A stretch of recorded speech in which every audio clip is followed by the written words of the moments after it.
El gobierno se desmarca del anunciado contrato con la estadounidense Helbert, pese a que el presidente Daniel Noboa lo ha presentado en varias ocasiones como un contrato estratégico en materia de salud. El SNAI confirma la muerte de 7 presos en la penitenciaría del Litoral. Los reos fueron hallados en sus pabellones sin signos de violencia, pero con desnutrición relacionada a la tuberculosis. 500.169 personas con discapacidad están registradas en Ecuador y Guayas es la provincia con más casos. Este grupo enfrenta 2 grandes barreras: la discriminación y el difícil acceso a la educación y empleo. La Telefónica Claro anunció que ya cuenta con servicios 5G en 4 ciudades. Se suma a CNT, que ya brinda ese servicio desde octubre, y Movistar anuncia que en los próximos días se unirá. El aeropuerto de Quito es más amplio desde hoy. Se incorporaron 50.000 metros cuadrados, con áreas para pasajeros y nuevos servicios, y elevará de 5 a 7 millones por año el número de viajeros. El gobierno de Estados Unidos frenó todos los procesos de inmigración y naturalización para ciudadanos de 19 países considerados de alto riesgo. La mayoría son de Asia y África. De América solo están Venezuela, Cuba y Haití. Antonio Valencia como leyenda de la tricolor y Sebastián Becasese como entrenador de la selección son algunos de los invitados especiales para el sorteo del Mundial de la FIFA de este viernes. Quito tuvo 11 premios internacionales este año. Entre ellos destacan reconocimientos turísticos de manejo ambiental y hasta por innovación. La capital se afianza como centro de atracción internacional. Miércoles 3 de diciembre, amigos, muy buenas noches. Comenzamos ya con la información más destacada aquí en Televistazo Estelar. Bienvenidos. El gobierno sostiene que no ha firmado contratos con la empresa estadounidense Helbert para implementar un sistema digital de agendamiento de citas y entrega de medicamentos en el Instituto Ecuatoriano de Seguridad Social y en el Ministerio de Salud Pública. La aclaración se dio en medio de cuestionamientos sobre la experiencia y capacidad técnica de esa compañía. Paul Romero con el informe. El gobierno se enreda ante los constantes anuncios de la contratación a la empresa estadounidense Helbert para la instalación de una nueva plataforma digital de citas y derivaciones en el sistema de salud. El presidente Daniel Noboa ha mencionado a la empresa desde diciembre de 2024 y el pasado 12 de noviembre, durante la licencia por la campaña de la consulta popular y referéndum, incluso anunció su contratación. La adjudicación de Helbert. Helbert es el sistema que determina la colocación o la derivación a una clínica privada o a una clínica pública. Entonces, antes era el bendito call center. La información fue ratificada oficialmente por el IES, el Consejo Directivo bajo la presidencia de Edgar Lama, que 6 días después renunció al cargo. Aprobó el inicio de la contratación del proyecto tecnológico por más de $37 millones en alianza con CNT. Diversos sectores cuestionan a la empresa por falta de experiencia y capacidad técnica y ponen en duda la implementación del software para 102 hospitales. En medio de las críticas de este miércoles, el gobierno hizo precisiones sobre la empresa. La vicepresidencia respondió a Televistazo que el Ministerio de Salud no mantiene relación comercial o contractual directa, ni acuerdo o convenio alguno relacionado con el desarrollo de sistemas informáticos. El asambleísta oficialista Adrián Castro aclaró que tampoco el IES. Que se tenga un contrato con esta empresa lo hemos buscado hasta la saciedad. Ni en el CERCOP ni en ningún otro portal en donde ustedes tienen compras públicas existe una contratación con esta empresa. No obstante, la empresa en sus redes sociales dice que trabaja con el gobierno ecuatoriano, que tiene un contrato de $150 millones a 5 años junto a CNT para modernizar los servicios digitales del sistema de salud pública del país. Y en 2 semanas, como ministra de Salud encargada, María José Pinto ha ordenado revisar a fondo las disposiciones e informes técnicos y administrativos de sus antecesores para tener un diagnóstico real de la crisis sanitaria ecuatoriana. Sus directrices apuntan a mantener operativo el ministerio y sus hospitales mientras se resuelven, por ejemplo, el desabastecimiento de medicamentos y los problemas logísticos que afectan la atención a los pacientes. La vicepresidenta María José Pinto lleva 2 semanas encargada del Ministerio de Salud tras la salida de Jimmy Martin. Ella debe enfrentar el problema de desabastecimiento de medicinas y el colapso de citas en la red pública de hospitales. De los avances sobre eso poco se conoce. Televistazo solicitó una entrevista con la segunda mandataria para conocerlos, pero sus asesores dijeron que ella no estaba en el despacho de la vicepresidencia, tampoco en el del Ministerio de Salud. María José Pinto viajó hoy a Cayambe, según se conoció, a recorrer centros de salud. Y eso es parte, dijeron, de un proceso de levantamiento integral de información de las unidades administrativas, técnicas, operativas y desconcentradas del Ministerio de Salud.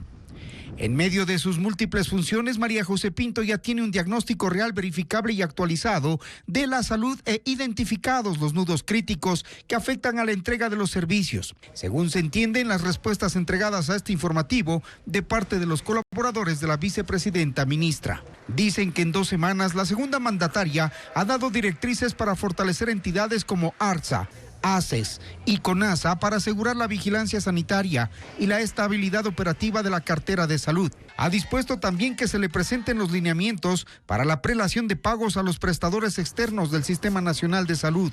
María José Pinto, además de la vicepresidencia y el Ministerio de Salud, dirige la lucha contra la desnutrición infantil. De hecho, hace pocas horas el presidente le ha delegado su representación ante el Comité Intersectorial sobre ese tema. También es quien vigila y garantiza el proceso de adquisición de medicamentos, para el que ha extendido la emergencia porque no se alcanzó a surtir de medicina a los hospitales. Altos funcionarios del Ministerio de Salud la han visto un par de ocasiones por esas dependencias. Y se busca reuniones con organismos multilaterales para asegurar apoyo financiero para el sector salud. Las hijas de Fernando Villavicencio demandaron a una de las juezas del Tribunal de Apelación del caso Magnicidio FB, que resolverá sobre la prisión de Javier Jordán, Ronnie Aliaga y José Serrano. Piden que sea reemplazada por falta de imparcialidad. Veamos.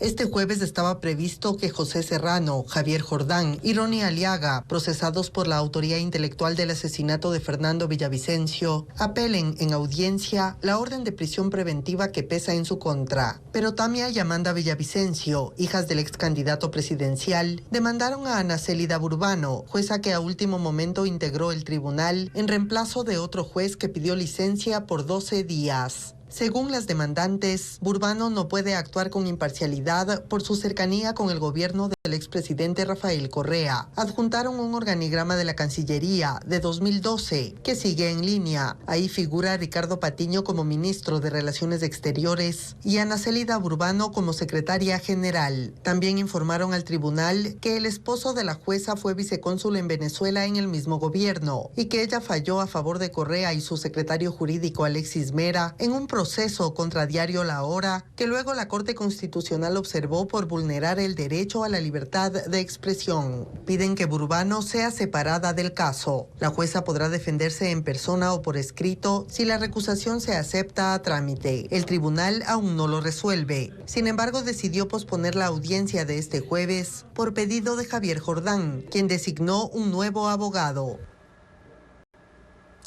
Y este 12 de diciembre, la próxima semana, se llevará a cabo la audiencia de vinculación de alias Pipo, alias Lobo Menor y alias Gordo Luis, al caso que investiga la autoría intelectual del asesinato de Fernando Villavicencio. Uno de los investigados estuvo involucrado en el homicidio del hermano del ex ministro del Interior, José Serrano. Más información en la siguiente nota.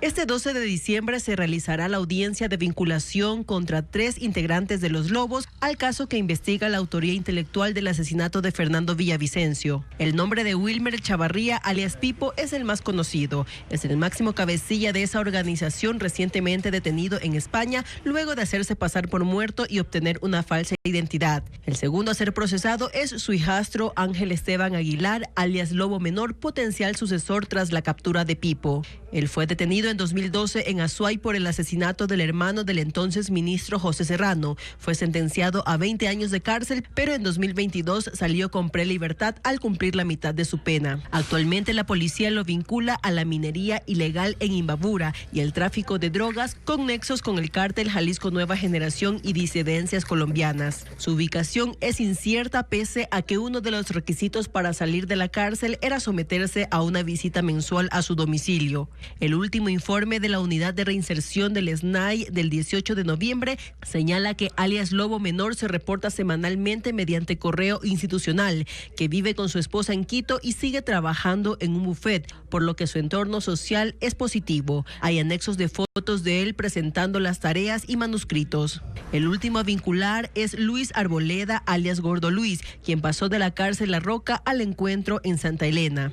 Él ha tenido varios procesos por asesinatos, tráfico de drogas y tenencia de arma policial y militar. 2 veces salió de la cárcel en condiciones irregulares. La tercera vez fue capturado en Colombia y se lo involucró al asesinato del director de la cárcel del Inca, Santiago Loza.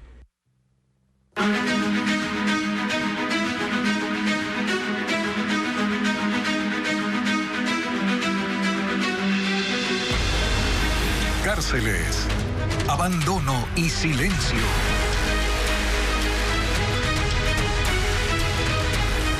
7 reos fallecieron en la penitenciaría del Litoral en las últimas 24 horas. Así lo confirmaron las autoridades del Servicio de Atención a Personas Privadas de Libertad, el SNAI. Todos presentan signos avanzados de tuberculosis, evidenciando que la propagación de esta enfermedad infecciosa en ese centro carcelario enfrenta un punto crítico. Bessie Granja con el seguimiento de la situación. Suave, para. En medio de la crisis de tuberculosis y desnutrición crónica en la penitenciaría del Litoral, documentada días atrás por Televistazo, el Servicio de Atención a Personas Privadas de la Libertad de SNAI confirmó el fallecimiento de 7 reos en ese centro. Según las investigaciones policiales, los cuerpos de los presos encontrados muertos en los pabellones 1 y 3 de esta cárcel presentan signos avanzados de tuberculosis. Televistazo tuvo acceso a un informe levantado en septiembre de este año por jueces de garantías penitenciarias de Guayaquil durante una visita a reclusorio, tras denuncias de falta de atención médica para presos con tuberculosis y desnutrición crónica. En esa ocasión, los magistrados constataron que al ingresar al policlínico, el área médica se encontraba saturada de presos en estado crítico de salud, algunos incluso tendidos en el suelo por falta de espacio.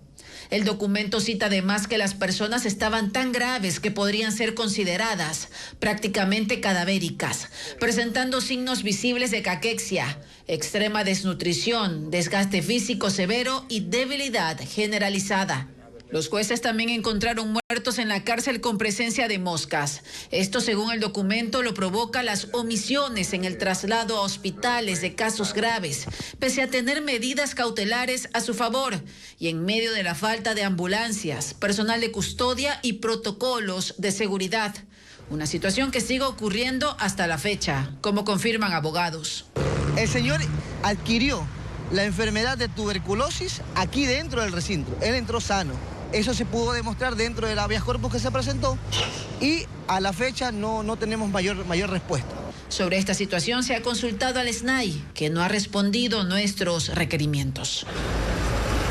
Mujeres de 8 ciudades se organizan para exigir un trato digno para los presos. Son madres quienes transformaron el duelo en lucha y hoy sostienen al Comité de Familiares por una vida digna dentro y fuera de las cárceles. Merlin Ochoa conversó con ellas.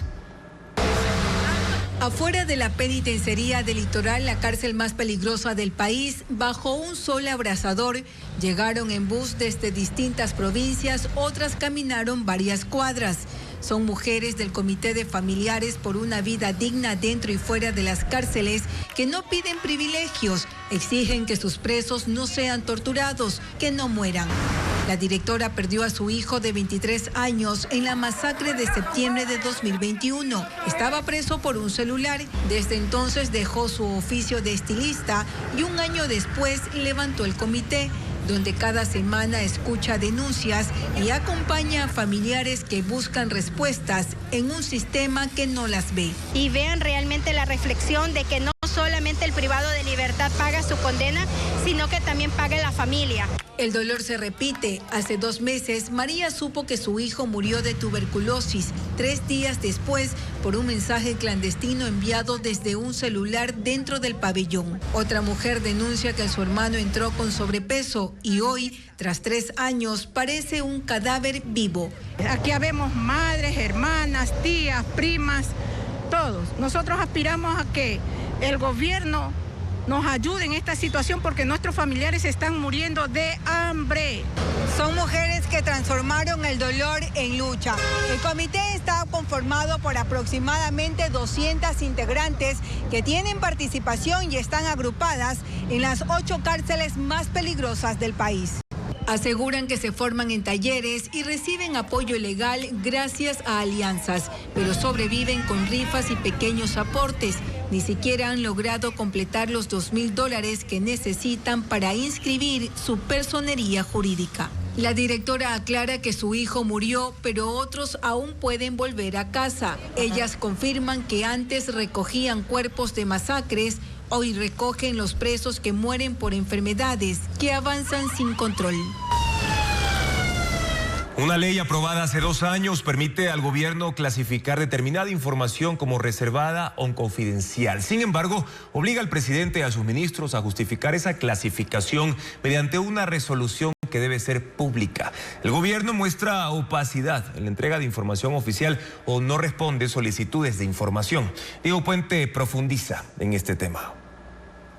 El gobierno protege y reserva la información que es pública. Las entidades estatales no responden a los pedidos de información de los medios de comunicación. Desde febrero de este año, Televistazo ha intentado, sin éxito, acceder a las estadísticas del servicio carcelario SNAI sobre la crisis sanitaria por tuberculosis, las masacres y otros problemas. Entre julio y noviembre se ha enviado solicitudes a la dirección comunicación@atencionintegral.gov.es, siguiendo un procedimiento que ellos implantaron. Pero la institución no responde. Eso también sucede en el Ministerio de Salud y el IES sobre la crisis de medicamentos. Petroecuador no responde sobre los motivos de la baja producción petrolera y hay más ministerios y entidades que no informan o dicen que no pueden hacerlo por motivos de seguridad sin especificar cuáles. Desde la presidencia también hay opacidad. El caso más reciente es el viaje del presidente a España, Emiratos Árabes y Noruega, que inicia este miércoles. El decreto ejecutivo no detalla las razones del traslado y quién lo acompañará. Se limita a informar que la comitiva estará integrada por los ministerios que coadyuven al desarrollo de las actividades previstas y que los viáticos saldrán del presupuesto de cada institución. Otro ejemplo, el viaje presidencial a Estados Unidos del 18 al 20 de noviembre. Según las declaraciones del secretario de Integridad Pública, Julio José Neira, la agenda fue confidencial por seguridad estatal, pero no existe un registro público de la resolución formal para clasificar así la información. Se suma la confidencialidad ordenada en los contratos obligados a firmar a 80,000 participantes de Jóvenes en Acción para que no entreguen información de sus actividades, pese a que reciben fondos públicos. La ley de transparencia que entró en vigencia en el 2023 obliga al presidente o a sus ministros a seguir un procedimiento para declarar la confidencialidad. Se debe establecer qué derecho constitucional de nosotros, los ecuatorianos, está siendo protegido una vez que se clasifica esa información. Como tercer punto, se debe explicar de manera clara y meridiana qué perjuicios traerían al Estado ecuatoriano, a los ciudadanos, etcétera, el hecho de que dicha información no fuera clasificada. Esa resolución debe entregarse a la Asamblea, Archivo Nacional y Defensoría del Pueblo, y ahí debe establecer el plazo de la reserva.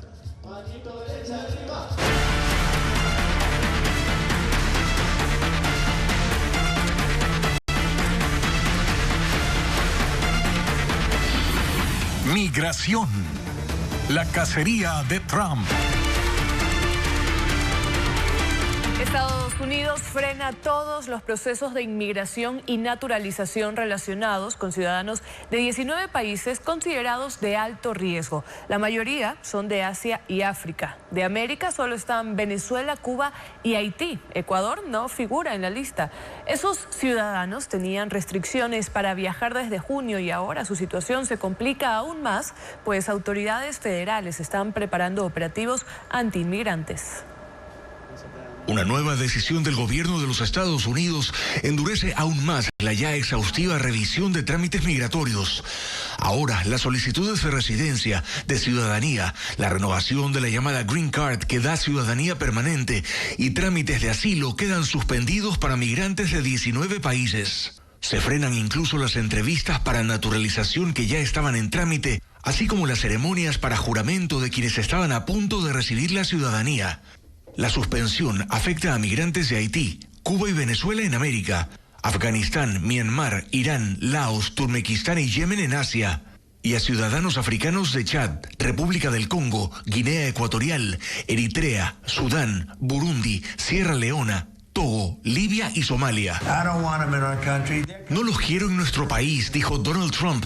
Su administración las considera naciones de alto riesgo, sobre todo después del ataque perpetrado por un afgano que mató a una agente de la Guardia Nacional e hirió a otro en Washington, cerca de la Casa Blanca.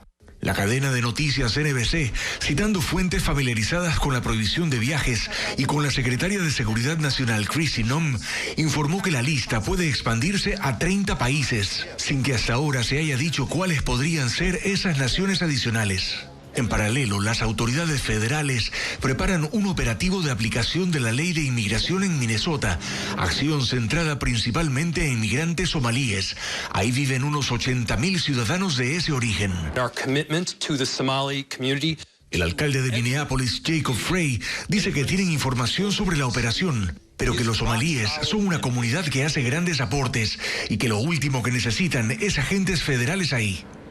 Los operativos antiinmigrantes continúan también en otras localidades como Nueva Orleans en Luisiana y provocan reacciones sobre todo en las llamadas ciudades santuario, que tienen normas que los protegen y donde la comunidad ha rechazado la presencia de uniformados en operativos con fines de deportación. Y Estados Unidos aplicará un impuesto del 1% a las remesas enviadas por migrantes desde enero del próximo año. Analistas económicos consideran que la medida podría alterar el flujo de dinero hacia Ecuador, que en 2024 recibió más de 6.500 millones de dólares por este rubro. María Gabriela Carpio nos cuenta. A partir del 1 de enero de 2026, los migrantes que envíen dinero desde Estados Unidos deberán pagar un impuesto adicional del 1% sobre sus remesas. Esto como parte de una ley implementada por Donald Trump. Para Ecuador, las remesas significan la tercera fuente de ingresos de divisas. En 2024 sumaron 6.538 millones de dólares, de los cuales 4.804 millones llegaron desde Estados Unidos. Para el primer semestre de este año, nuestro país recibió casi 3.000 millones de dólares en remesas procedentes de ese país, según el Banco Central. Por eso, José Lo Andrade, director ejecutivo del Instituto Ecuatoriano de Economía Política, detalla qué pasaría si el flujo desde Estados Unidos se reduce, teniendo en cuenta que las provincias que más reciben remesas son Guayas, Pichincha, Azuay y Cañar. 50 millones de dólares netos menos en la economía del Ecuador parece una cantidad irrisoria, pero es una cantidad significativa para aquellas familias que en términos relativos también tienen ingresos más bajos. Agrega que el efecto inmediato podría ser un aumento de giros entre noviembre y diciembre, antes de la entrada en vigencia del impuesto. Pero sin embargo esto va a ser solamente temporal, podrás escapar por una sola vez mediante este tipo de mecanismos. Y en ese sentido lo que tendríamos que hacer es hacer reformas que generen crecimiento económico. En eso coincide el analista económico Jorge Calderón, quien considera que a partir de enero este impuesto podría alterar el comportamiento de envíos, sobre todo en los canales tradicionales. Porque van a buscar otras alternativas para enviarlo, canales informales, enviarlo con algún migrante o inclusive aquellas que la misma norma norteamericana ha establecido como excepciones, y esto es transferencias digitales a través de tarjetas de crédito o débito que no van a estar penalizadas con este 1% de tributo. Para miles de familias ecuatorianas, las remesas permiten cubrir gastos básicos como alimentación, salud y educación. El nuevo Consejo de la Judicatura cumplió 2 meses y aún no ha planificado el concurso para la selección de jueces nacionales y provinciales. El 2026 será un año clave en el que deberá enfrentar y encaminar la resolución de la crisis de la función judicial. Tras un intento de declarar a la justicia en emergencia y con nuevos vocales a la cabeza, el Consejo de la Judicatura le debe al país la designación por concurso de jueces nacionales y provinciales. Luego de 2 procesos fallidos para jueces de Corte Nacional, se ha dicho poco del concurso. Demoras que han llevado a que en 2026 se tenga que renovar prácticamente toda la Corte. Pero como no han hecho su tarea, ya se les juntó las 2 renovaciones que tenían que haber hecho hace 2 años, porque ya no son 7, sino son 18 jueces o 19 jueces de Corte Nacional que tienen que ser renovados. Si quien hace el cambio no tiene independencia, carece de independencia, como es el caso del Consejo de la Judicatura actual, es muy difícil que se pueda recomponer el sistema judicial. A más de esta deuda con el país, la Judicatura debe poner en marcha un concurso para llenar 300 vacantes en la carrera judicial, un proceso que también está en pausa. En el tiempo que yo estuve en el Consejo de la Judicatura se presentaron más de 12 proyectos y ninguno ha sido canalizado, es decir, hay una decisión de paralizar. El Consejo sí ha dado pasos, aunque pequeños, para conformar dependencias judiciales especializadas en materia constitucional. Una selección obligada por el mandato popular de abril de 2024. El 29 de octubre, el Pleno aprobó la creación de 167 dependencias con 259 jueces constitucionales. Solamente declarar que se han creado no hace que existan y que resuelvan el problema de las garantías constitucionales a nivel nacional, porque lo que están planteando es transformar a los jueces multicompetentes en jueces de garantías constitucionales. El 28 de noviembre, el Consejo de la Judicatura aprobó los perfiles técnicos para jueces de primer nivel de cortes provinciales especializadas en esa área, aunque su conformación debió estar lista en mayo. La empresa de telecomunicaciones Claro anunció que ya habilitó su servicio 5G en el país. En esta primera fase, la red está operativa en 4 ciudades, con lo que la operadora se suma ya a CNT, que ofrece esta tecnología desde octubre pasado, mientras que Movistar prevé incorporarse ya en los próximos días. Adriana Bermeo amplia la información sobre este tema. Desde hoy, los usuarios de Claro de 4 ciudades tienen acceso a la red 5G. La empresa de telecomunicaciones anunció que en la primera fase esta tecnología está disponible en Guayaquil, Quito, Puerto Ayora y Coca. Añadió que se expandirá a más ciudades y sectores, pero sin precisar cuándo y a cuáles. Todos nuestros clientes de los servicios móviles lo tienen incluido sin costo. Solo tienes que asegurarse de tener el chip y el equipo compatible con la tecnología 5G, además de estar dentro de la zona de cobertura. Claro es la segunda operadora que ofrece tecnología 5G. La empresa nacional CNT la habilitó desde octubre en Quito y Guayaquil. Según su planificación, tendrá cobertura nacional hasta finales del 2026. En los próximos días se sumará Movistar, que ya cuenta con la infraestructura para ofrecer el servicio en las ciudades más grandes del país. En total son 325 sitios de 5G, más de 400 sitios de 4G, donde hoy no tenemos 4G. En términos prácticos, para los usuarios, contar con red 5G significa más velocidad de Internet y estabilidad, características que serán palpables en plataformas de streaming, transmisiones en vivo, juegos en línea y descargas. Seguimos informando, estamos amigos también en vivo por ecuavisa.com. Este miércoles se inauguró la ampliación del aeropuerto Mariscal Sucre de Quito. Se incorporaron 56.600 metros cuadrados con nuevas áreas para pasajeros y también servicios, con el objetivo de aumentar de 5 a 7 millones al año la capacidad de atención a los viajeros. Adriana Bermeo recorre la terminal y nos muestra las imágenes. Esta es la nueva sala de preembarque para 350 pasajeros con una terraza de vista panorámica del Valle de Tababela. Es parte de la ampliación del aeropuerto Mariscal Sucre de Quito que se inauguró este miércoles. Una obra de 52.600 metros cuadrados que permitirá que el número de usuarios pase de 5 a 7 millones al año. Los viajeros podrán usar las nuevas instalaciones desde hoy. Incluyen cambios en los 4 niveles del aeropuerto, 17.600 metros cuadrados distribuidos en un hall público de arribos más amplio, nuevos espacios comerciales, 20 mostradores adicionales de chequeo de aerolíneas y 12 equipos de autochequeo, además de una sala de espera y 35.000 metros cuadrados para parqueo y tránsito de aviones. Se están haciendo cambios al duty free de salida y así también al duty free de llegada. Y eso las expansiones esas y nuevas tiendas las van a ver a principios del año entrante. Toda la ampliación costó $74.2 millones financiados con recursos propios de Keyport. Pero la extensión del aeropuerto Mariscal Sucre no es solo infraestructura, es una apuesta económica que abre la puerta a otras inversiones y decisiones, como la construcción de un nuevo hotel frente a la terminal aérea que se inaugurará a mediados de diciembre, y la concesión de la Ruta Viva, la carretera que conecta a la terminal con Quito. Y nosotros tenemos que estructurar el modelo económico. Esperamos que hacia el último trimestre del año 2026 pueda llegar el proyecto completo a los concejales de Quito para que el Consejo vote a favor o en contra. La ampliación del aeropuerto empezó en 2019 y se suspendió por la pandemia. Los trabajos se retomaron en julio del 2024.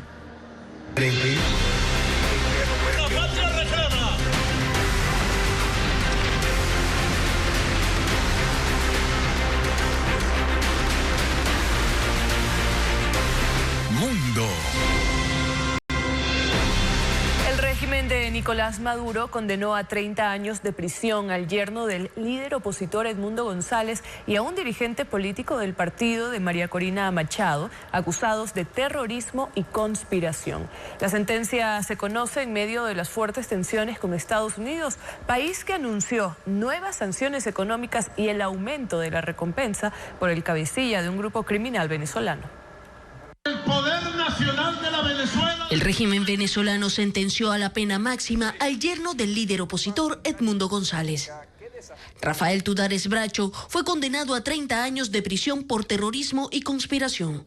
Su esposa Mariana González denunció mediante un comunicado en redes sociales que la sentencia se dio en un juicio clandestino y que su pareja es víctima de una desaparición forzada. No he podido tener comunicación directa ni indirecta con Rafael desde el 7 de enero de este año, fecha en la cual fue secuestrado por funcionarios de seguridad del Estado venezolano en presencia de nuestros 2 niños, dice. González Urrutia también reaccionó en redes sociales, asegurando que es una sentencia ilegítima usada como represalia política.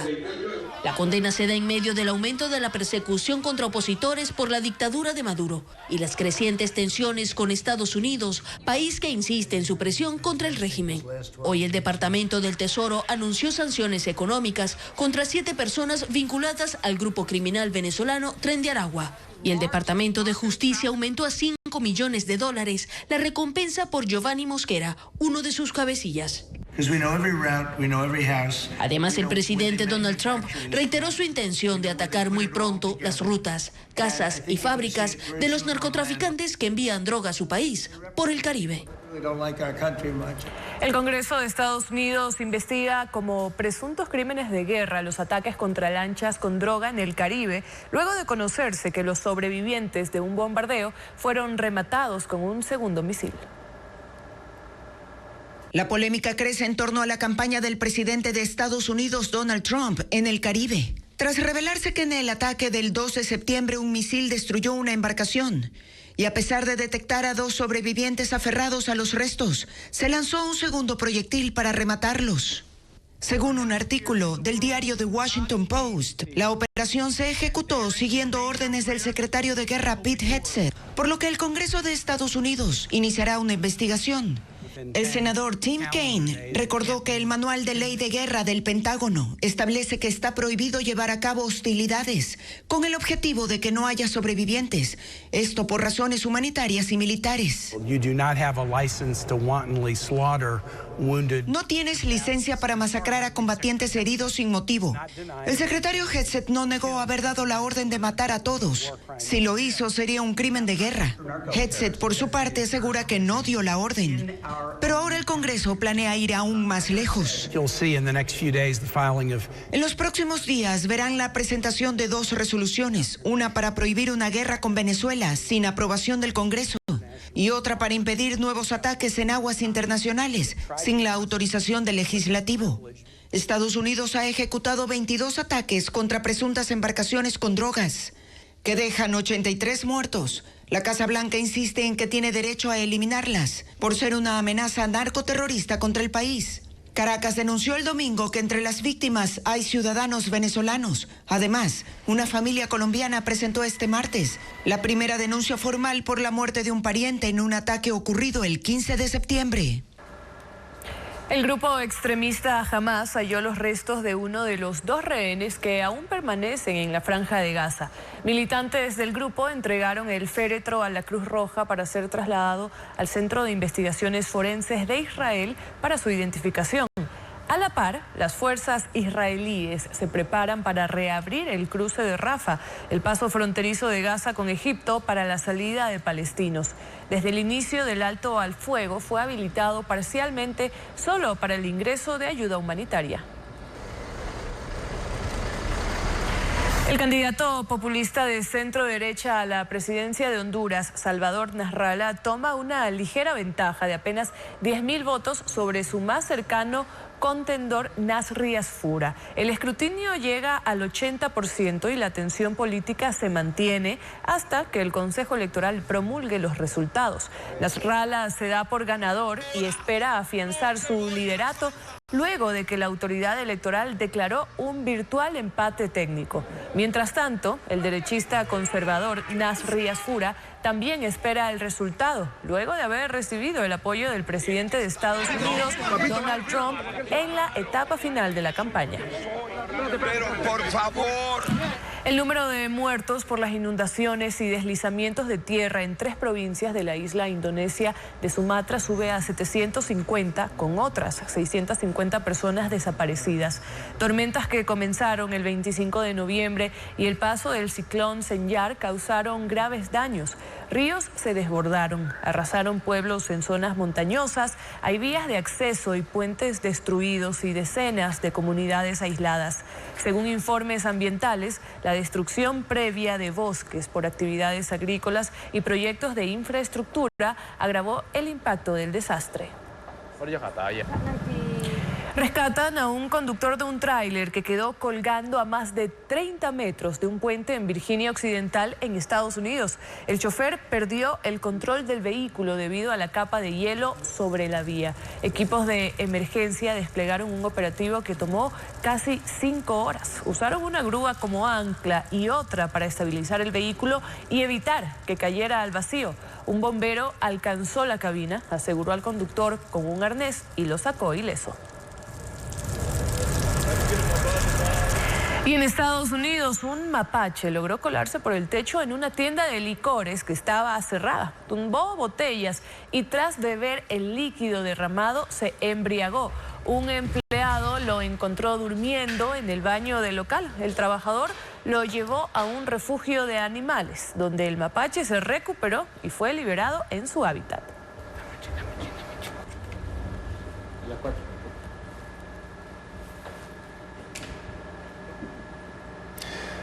Les contamos ahora que la Catedral de Guayaquil será el escenario para un recital con la obra maestra Requiem de Mozart. La presentación estará a cargo de la orquesta Sonata y su coro. Diana León ahora con más detalles de la agenda cultural.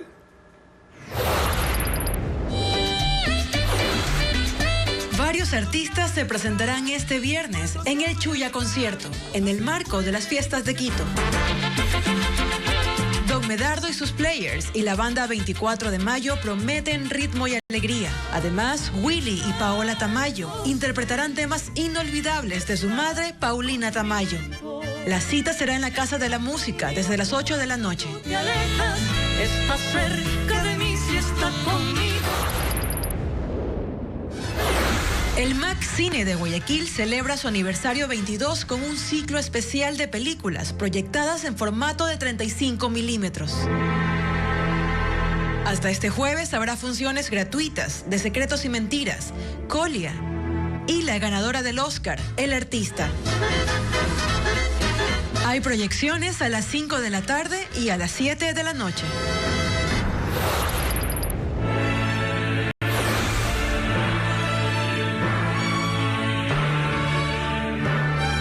La orquesta de la Academia de Música Sonata y su coro presentarán este jueves la obra maestra de Mozart, Requiem. La presentación será en la Catedral Metropolitana de Guayaquil, en el marco del aniversario de la muerte del compositor. El recital arrancará a las 7:30 de la noche y la entrada es gratuita.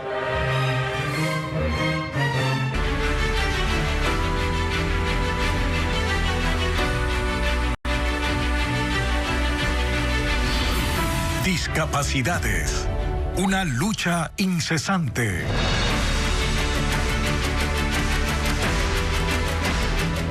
En Ecuador hay una ley que beneficia a más de 500.000 personas con discapacidad, con descuentos y también atención prioritaria. Sin embargo, representantes y organizaciones sociales afirman que siguen luchando contra la discriminación y el difícil acceso a la educación y también al empleo. Estefanía Arias explica más de este complejo panorama. Por eso me dicen que soy muy inteligente. María Elisa Delgado tiene síndrome de Down y 60% de discapacidad intelectual, pero no fueron obstáculos para graduarse en 2024 de trabajadora social en la Universidad Laica Eloy Alfaro de Manabí. Somos muy inteligentes, solo que no nos dejan demostrar. Lleva un año buscando empleo.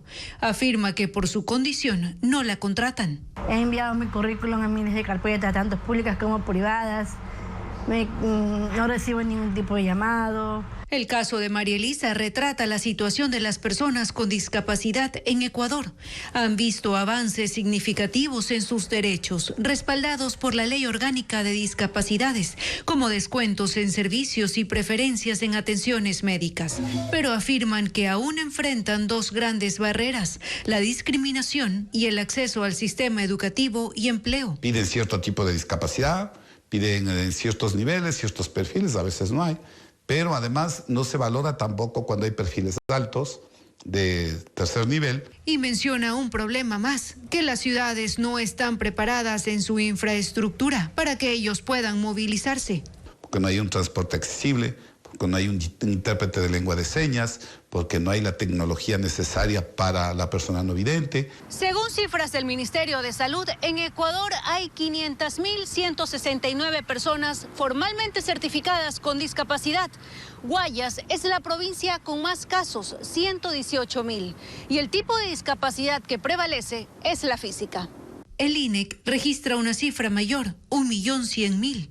Esta diferencia tiene una explicación. Hay personas que no llegan a registrar o a certificar su discapacidad. Se demoran a veces los trámites o quizás hay algunas circunstancias que todavía no son calificadas como discapacidad. Las federaciones nacionales de y para personas con discapacidad del Ecuador la integran 56 asociaciones que buscan promover los derechos de este grupo de personas. Y lo que nos va alterando principalmente los procesos de poder tener un contacto directo con las autoridades es que han existido muchos cambios dentro del Ministerio de Salud. Y esos fallos del sistema los pagan ellos, gente como Javier, Aquiles o María Elisa, para quienes el mejor homenaje en este Día de las Personas con Discapacidad sería que pesen más sus capacidades que cualquier limitación. Y las actividades por el Día Internacional de las Personas con Discapacidad se extendieron en varias provincias con caminatas, ferias laborales y encuentros deportivos que pusieron en primer plano la participación y las demandas de inclusión, lo que queda pendiente aún en el país. En Cotopaxi, Guayas y también en Tungurahua, las jornadas reunieron a niños, adultos y organizaciones que trabajan para visibilizar precisamente sus procesos, sus espacios y las oportunidades que faltan. En el sur de la Tacunga, 150 niños participaron en la caminata La discapacidad desde mis ojos, acompañados por una banda. Fueron 2 kilómetros en los que se vio una mezcla de disfraces, bastones blancos, manos entrelazadas con cuidadores y sonrisas que asomaban desde sillas de ruedas. Las 10 bastoneras de la unidad educativa especializada Cotopaxi mostraron una rutina precisa y segura. Todas tienen discapacidad auditiva y su representación destacó por la coordinación que han trabajado durante meses. A la caminata se sumaron otras 100 personas de 3 organizaciones y asociaciones de personas con discapacidad de Cotopaxi. Entre ellas estuvo Blanca Isa, quien tiene discapacidad visual del 81%. Como madre, abuelita, hago mis quehaceres domésticos como que tuviera mis ojitos, porque con las manos y el tacto nosotros podemos desempeñar nuestros deberes diarios. La jornada concluyó con una feria informativa.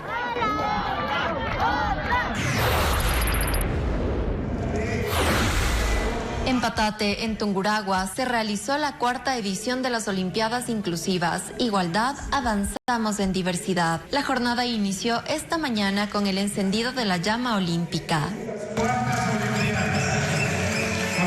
Participaron 300 deportistas de entre 12 y 45 años, representando a los 9 cantones de Tungurahua en gimnasia rítmica, la única disciplina de esta edición.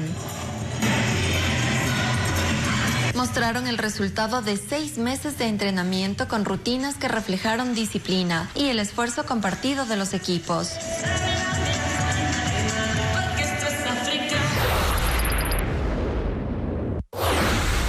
En Guayaquil, la conmemoración se centró en la inserción laboral con una feria organizada por la Fundación El Baúl de Pinocho en el Instituto Superior Tecnológico Bolivariano en el norte de la ciudad. Participaron alrededor de 32 empresas, cada una con 2 o 3 vacantes disponibles. La jornada convocó a 350 personas inscritas en busca de una plaza de trabajo y abrió un espacio para entrevistas rápidas, revisión de hojas de vida y primeros contactos con empleadores que buscan perfiles en distintas áreas.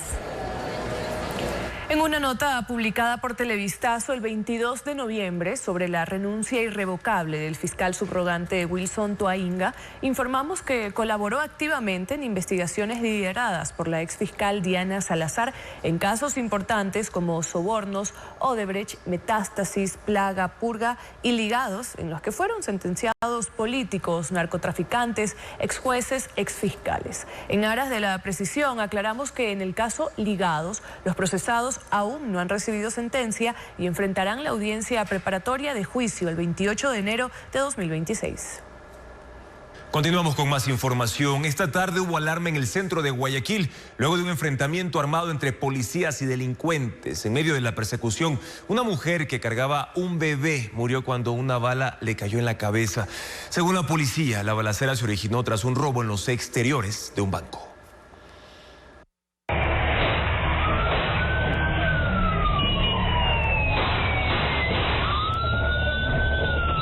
Una balacera irrumpió la tranquilidad de los ciudadanos en las calles Quisquis y Tungurahua, en el centro de Guayaquil. El hecho ocurrió a la 1:30 de la tarde de este miércoles y quedó registrado por una cámara de vigilancia del sector. Según la policía, se trataba de 2 hombres armados que venían rodando en los exteriores de una entidad bancaria y en su huida se enfrentan con los agentes. En medio de la balacera, una mujer recibió un impacto en la cabeza y cayó al instante junto a una bebé que llevaba en los brazos, mientras un hombre resultó herido en la espalda, como nos relata un testigo que estaba en el lugar. Ellos ya venían de la guerra abajo, los policías persiguiendo, porque ellos venían en moto, y ya aquí los policías se arman la balacera, porque ellos les responden. Los moradores del sector indicaron que la mujer estaba con su familia cuando empezaron a escucharse las detonaciones, por lo que algunos de ellos se acercaron para auxiliarla, pero ya había fallecido. Los uniformados capturaron a 2 presuntos delincuentes de nacionalidad venezolana. Además, recuperaron el dinero que había sido sustraído.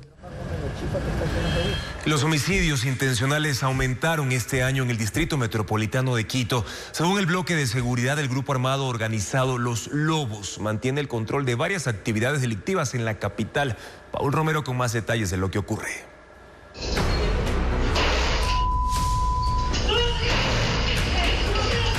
Las muertes violentas asociadas al crimen organizado se incrementaron este año en el Distrito Metropolitano de Quito. En los últimos 7 días se reportaron 4 asesinatos en la zona 9, que corresponde a la capital, y 12 parroquias aledañas.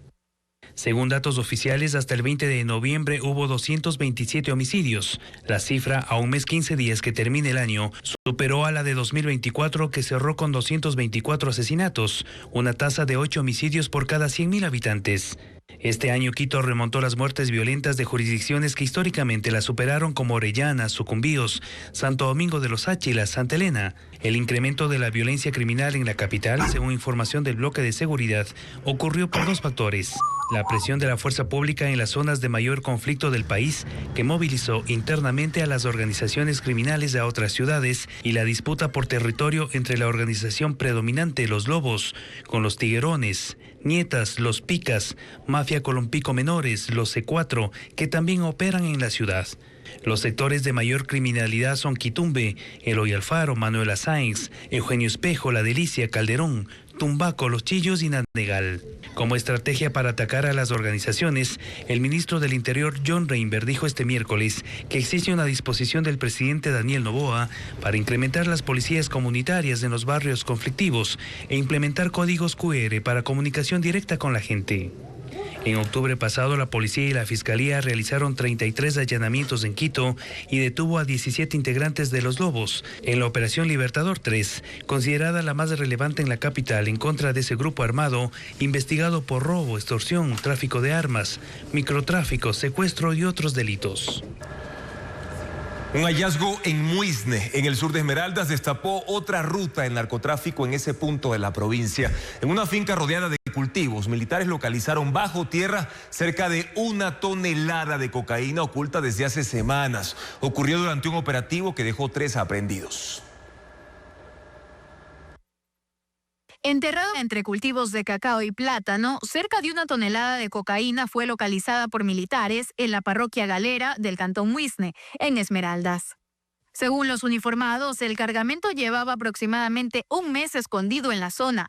La operación, que se extendió por 13 horas, arrancó la madrugada de este miércoles tras 6 meses de investigación.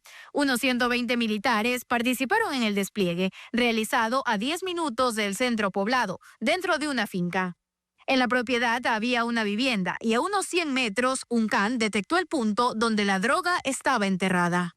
La droga está siendo transportada en este momento a un área segura para ser contabilizada y pesada para ser entregada a las autoridades correspondientes. Dentro de la vivienda se encontraba una mujer y en el terreno 2 hombres que dijeron ser trabajadores. Los 3 fueron aprehendidos.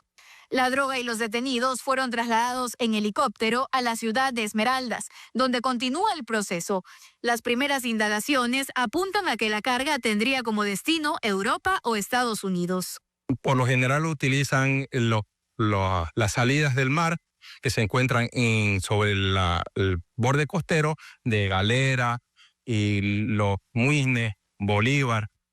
Tanto las Fuerzas Armadas como la Fiscalía investigan si los aprehendidos tienen algún vínculo con los tiguerones o los lobos, grupos criminales que operan en el área y usan las zonas costeras como puntos de salida de droga. El agente químico que afectó al menos a 35 niños de Balsar en julio pasado es carbamato, compuesto usado en pesticidas. La Comisión de la Niñez de la Asamblea Nacional informó además que en ese cantón de Guayas se han registrado 11 eventos similares que han impactado a cerca de 200 estudiantes ya. Diego Puente tiene los detalles. La Comisión de la Niñez de la Asamblea aprobó de forma unánime un informe de fiscalización sobre las afectaciones que sufrieron al menos 35 niños del cantón Balsar en Guayas por contaminación química el pasado 17 de julio. Los asambleístas conocieron que el agente químico que afectó a los niños es carbamato, un componente utilizado en pesticidas y en la fabricación de plásticos. Esto se conoció tras el análisis de muestras en sangre en los niños que fueron internados en el hospital de Balsar. En julio, decenas de niños fueron trasladados de emergencia al hospital de la ciudad. La contaminación por carbamato produce irritación de piel y ojos, asfixia, tos, dolor de pecho y abdomen. Eso coincide con los síntomas de los niños atendidos. Incluso uno está con convulsiones. La primera conclusión de esta comisión legislativa que controla el correísmo es que se trató de un ataque. Estos pesticidas y estas fumigaciones las realizan directamente a las unidades educativas y utilizan el mismo químico, de acuerdo a lo que se logró recabar. A la investigación no comparecieron las autoridades de educación y salud. Por eso no se conocen más detalles. Por ejemplo, cómo se produjo el ataque o quién está detrás. En la Fiscalía hay 2 procesos abiertos por este hecho, pero por contaminación del aire. La comisión pidió que se unifiquen. Otra conclusión de la comisión es que no fue un hecho aislado. Según el informe, hubo 11 eventos similares previos entre el 13 de junio del 2024 hasta julio del 2025 en espacios educativos con el mismo químico y que afectó a cerca de 200 estudiantes de diferentes escuelas de Balsar. Y hace pocos minutos, la prefecta de Guayas, Marcela Guiñaga, publicó en sus redes sociales un video de 2 minutos 54 segundos en el que anuncia su salida de la Revolución Ciudadana luego de 18 años de militancia en esa organización política. Escuchemos. eso el día de hoy anuncio mi salida del movimiento Revolución Ciudadana y procederé en las próximas horas a hacer el trámite pertinente de desafiliación. Hoy, el movimiento que ayudé a construir decidió despojarme de mi espacio en la Revolución Ciudadana. Recibo este castigo con serenidad, porque sé que mi tarea aún no termina. Hay un nuevo capítulo que está por comenzar, pero con las mismas causas. Pueden apartarme del movimiento, pero no pueden apartarme de mis convicciones, de mis sueños y de mis luchas. Y sobre todo, de mi compromiso con la gente. Y precisamente en las últimas semanas, Marcela Guiñaga ha usado sus redes sociales como arena política. En ese espacio se han ventilado sus disputas políticas, incluso con miembros de lo que fue su partido. El último impasse fue con el ministro de Infraestructura y Transporte. Veamos.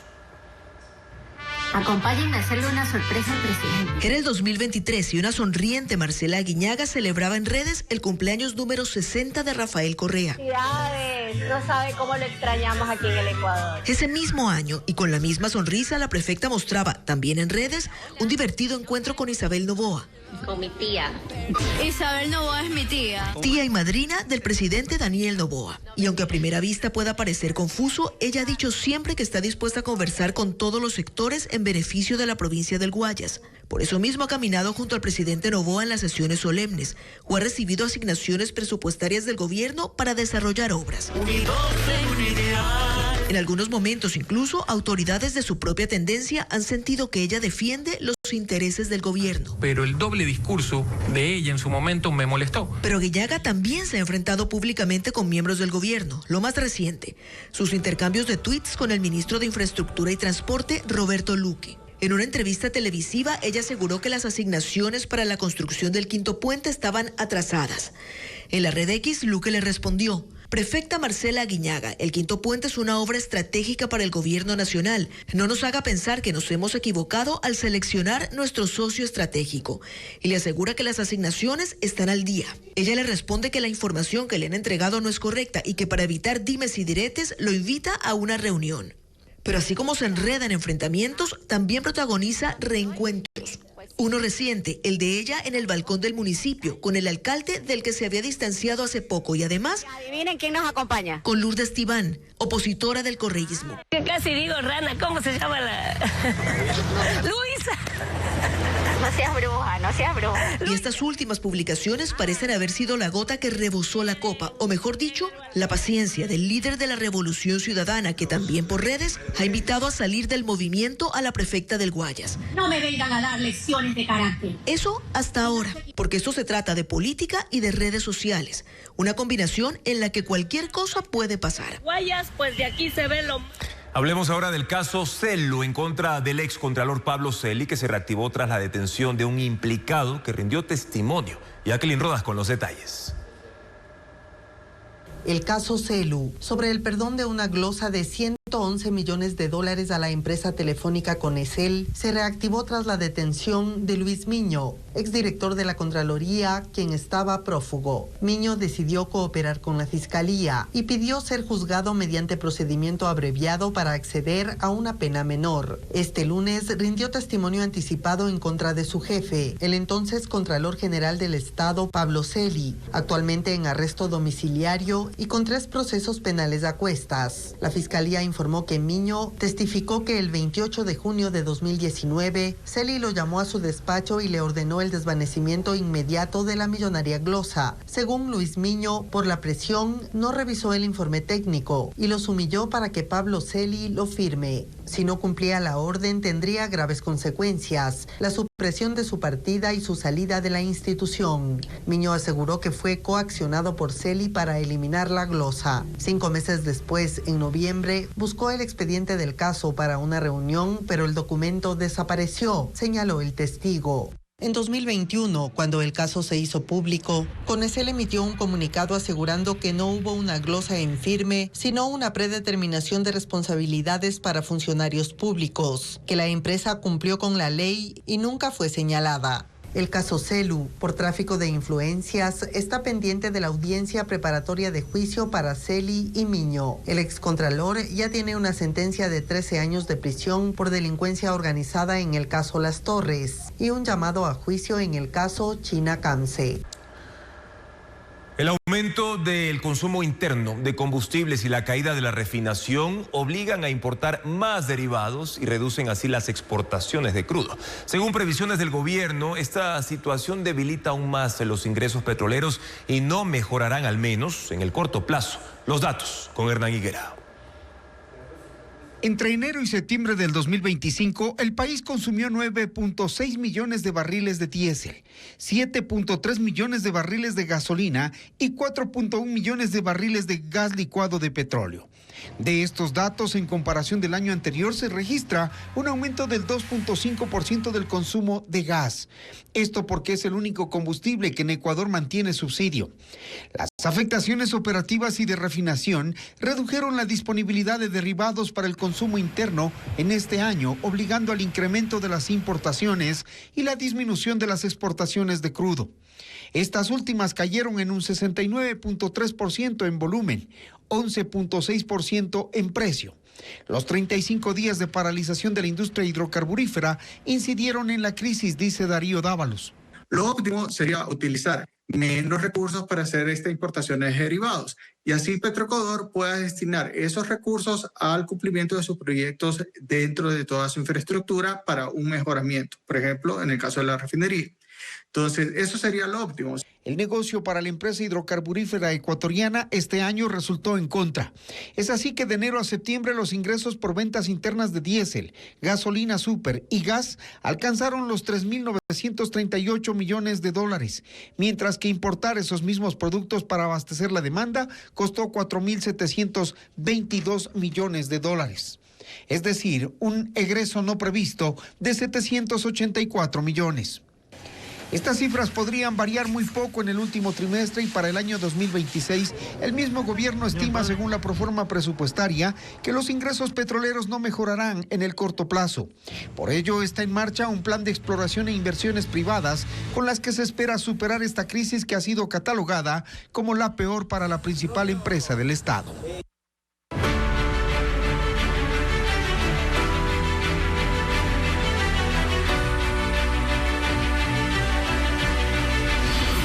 Discapacidades. Una lucha incesante. En un taller instalado en su propia casa, en Cuenca, Santiago Andrés Guillermo trabaja a diario en pinturas hiperrealistas que buscan el detalle más fino. Tiene 41 años y nació con artrogriposis, una condición que afecta severamente sus articulaciones, pero que no ha detenido su impulso por construir una obra constante y exigente. Ha desarrollado una trayectoria artística con más de 400 obras hiperrealistas. Santiago Andrés Guillermo sostiene el pincel con la boca y desde ahí despliega un oficio que desafía cada límite impuesto por su cuerpo. Tiene 41 años, nació en Cuenca y convive con artrogriposis, una condición congénita que provoca rigidez en las articulaciones y, en su caso, limita la movilidad de brazos y manos. El 84% de discapacidad que registra no marca el rumbo de su rutina, lo hace la pintura. Y más de 400 cuadros hiperrealistas lo confirman. La pintura entró en su historia desde niño. Una profesora lo animó a experimentar con los pies, pero la rigidez no le permitió avanzar. A los 17 años, por impulso de su padre, intentó usar la boca. Ese gesto cambió todo. Cada día prepara su espacio. Caballete, lienzo, óleos. Son 10 horas frente a la tela, 6 días por semana. Su formación es autodidacta, guiada por la obsesión de entender la luz y los detalles. Al inicio sí fue bastante complicado, ya que algo nuevo para mí, los trazos finos, tal vez líneas rectas, se me complicaba mucho. Pero tal vez después de 2 o 3 semanas se fue todo haciendo mucho más fácil y alcancé mayor estabilidad. Frente al lienzo, nada le sobra y nada le falta. Su trabajo sostiene una evolución constante, nuevas técnicas, estrategias y maneras de acercarse al realismo que persigue desde hace 24 años. Su casa también es un taller para quienes quieren aprender. Desde hace 13 años imparte clases de pintura a niños y adultos. La sala se convierte en aula durante 3 horas al día.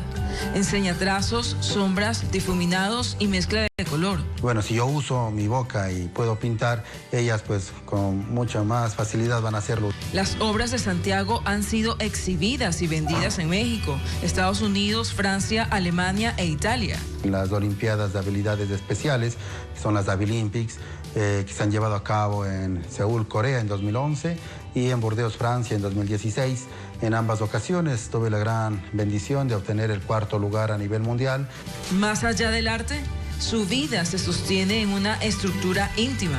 Su esposa y su hijo de 8 años, ellos lo acompañan en su rutina, en la logística diaria y en los proyectos que emprende. Ahí, en ese círculo pequeño, se apoya lo que no se ve en sus cuadros. Hasta este sábado, la Orquesta Sinfónica Nacional ofrecerá presentaciones gratuitas en 5 ciudades del país. La gira celebra los 76 años de creación de la orquesta. Diana León nos amplía.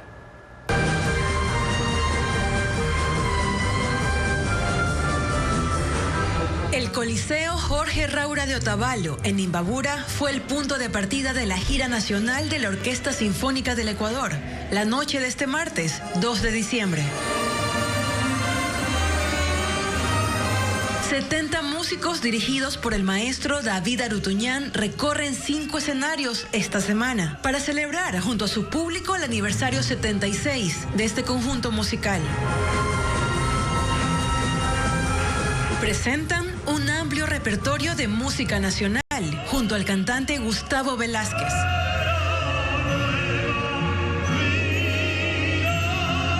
Pero la presencia de la música nacional y más todavía en la época que estamos viviendo ahora es muy importante porque es un factor que une. La Orquesta Sinfónica Nacional fue creada en 1949 y su primer concierto fue el 16 de agosto de 1956 en el Teatro Nacional Sucre de la capital. Desde mayo de este año, David Arutuñán asumió la dirección, luego de 7 años con la Orquesta Filarmónica de Guayaquil. Las orquestas de este target deben ser no solo representativas, sino también competitivas a nivel internacional. Entonces mi visión y mis ganas para que la Orquesta Sinfónica Nacional esté arriba. Las próximas presentaciones serán en el Coliseo Ciudad de Mira, en la provincia de Carchi. El jueves 4 estarán en el Parque Juan Montalvo de Baños y el viernes 5 en el Teatro al Aire Libre Ernesto Albán de Ambato. La gira terminará el sábado 6 de diciembre en el Coliseo de Deportes del Cantón Salcedo, en Cotopaxi.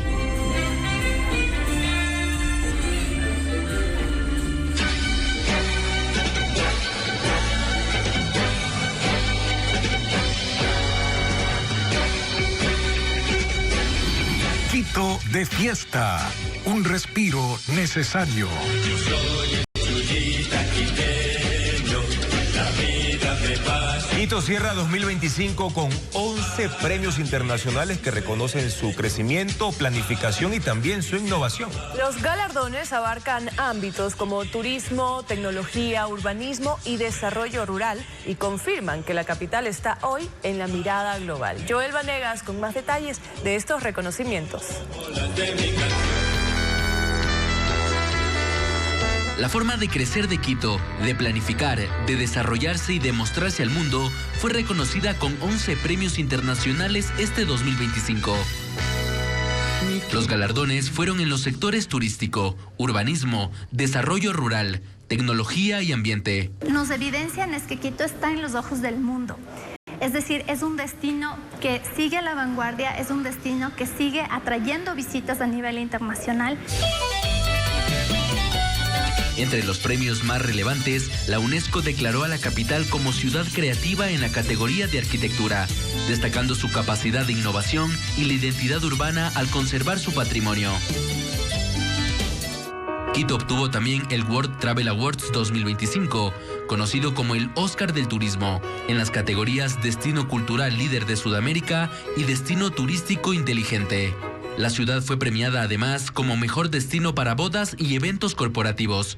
Cada año se celebran 14,000 bodas en la capital, según Quito Turismo. Como una ciudad importante y con mucha oferta en tema cultural al 100%. La arquitectura, la vida, el desarrollo urbano dentro de la ciudad está combinado en estos temas culturales. Los reconocimientos no se limitaron al área urbana. La parroquia Pacto en el Chocó Andino fue seleccionada por Naciones Unidas como uno de los mejores pueblos turísticos. Mientras que Yunguilla, en Calacalí, recibió el To Do Award por sus buenas prácticas en turismo sostenible. Ambos premios destacan la vida rural, el cuidado del ambiente y el trabajo conjunto de la comunidad.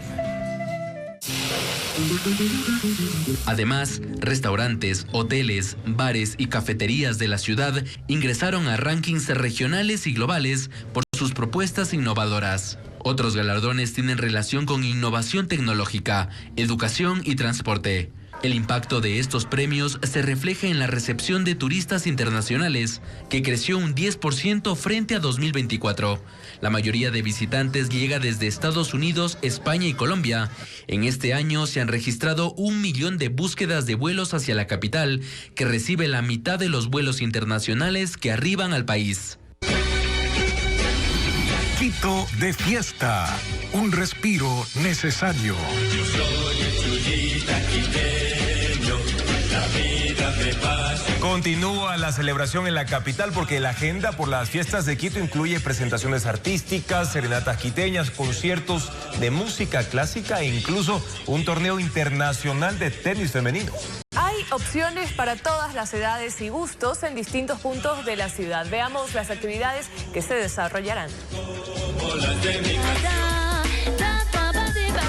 Los jóvenes universitarios se unieron en el evento Las Unis en Escena, con la participación del grupo de tango, danza contemporánea y danza urbana de la Universidad Católica, Agrupación Martina Carrillo, danza afroecuatoriana, danza urbana de la Universidad Salesiana y más.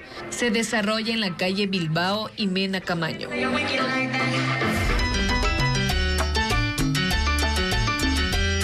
La serenata quiteña Mi Lindo Quito será el 4 de diciembre con la presentación de Medardo Javier y su orquesta, Grupo Musical Prisma, Cristina Dalgo, Grupo de Bomba Luis Carlos y Ballet Los Andes. Será en la Plaza Cívica Eloy Alfaro en la avenida Alonso de Angulo y César Chiriboga a las 3 de la tarde. El primer torneo femenino de tenis WTA 125 de Ecuador se jugará del 1 al 7 de diciembre en las canchas del Quito Tenis y Golf Club.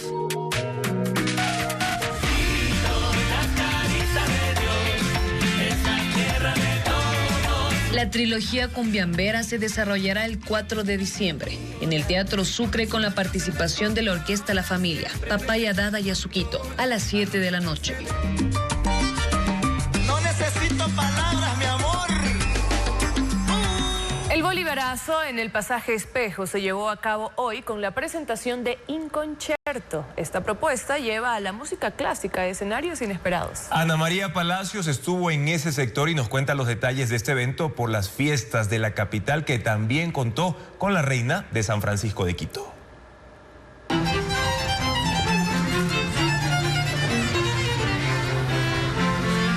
Son las sonrisas que despierta la puesta en escena del ensamble Inconcerto. Las personas se sorprenden al escuchar música clásica en plena calle, pero también otros ritmos, incluso sanjuanitos. Vamos a tocar música de Mozart, el gran compositor Mozart. Luego interpretaremos una obra de Pablo Molina, es un compositor vivo ecuatoriano que seguramente nos acompañará por acá. El maestro Gerardo Guevara, tocaremos una obra del maestro Gerardo Guevara y tendremos un par de dúos de Mozart y un compositor Glier. Escogemos este repertorio con la idea de poder acercar justamente esto que generalmente no se escucha en estos espacios.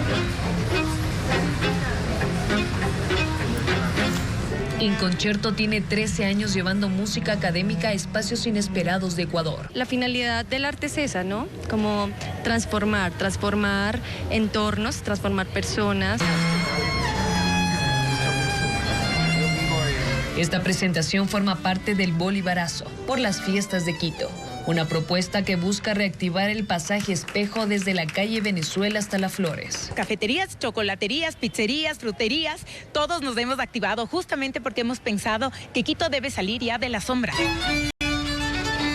La gente aprovechó para tomar fotos y grabar videos. Me parece maravilloso porque eso es lo que debería ser el centro histórico de Quito, una gran amalgama de canto, de baile, de música clásica, de jazz, de todo lo que se pueda dar. La reina de Quito, María Emilia Sánchez, y su corte también estuvieron en el evento. Visibilizar estos temas como la música clásica es algo que se debería hacer muchísimo más, porque estar aquí junto al Teatro Bolívar y escuchar todos estos hermosos artistas que tenemos, este talento quiteño que existe, es algo que se debería tener un poco más de esas activaciones. A mí me parece increíble estar aquí y ser partícipe de algo tan lindo.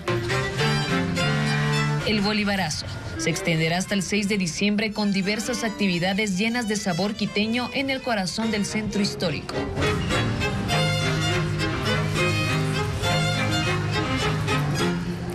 Gracias por su sintonía, amigos. Sigan las noticias a toda hora en ecuavisa.com. Información verificada con el sello Televistazo. Mañana, en contacto directo, Mauro Andino Espinosa, abogado y activista político, para analizar la crisis en el correísmo. Además, Roberto Salas, ex miembro del Comité de Alianzas Público-Privadas, para detallar cómo levantar al sector petrolero ecuatoriano. Gracias, amigos, por habernos acompañado. Las noticias arrancan muy temprano, a las 5:55 de la mañana, en la primera emisión de Televistazo. Buenas noches.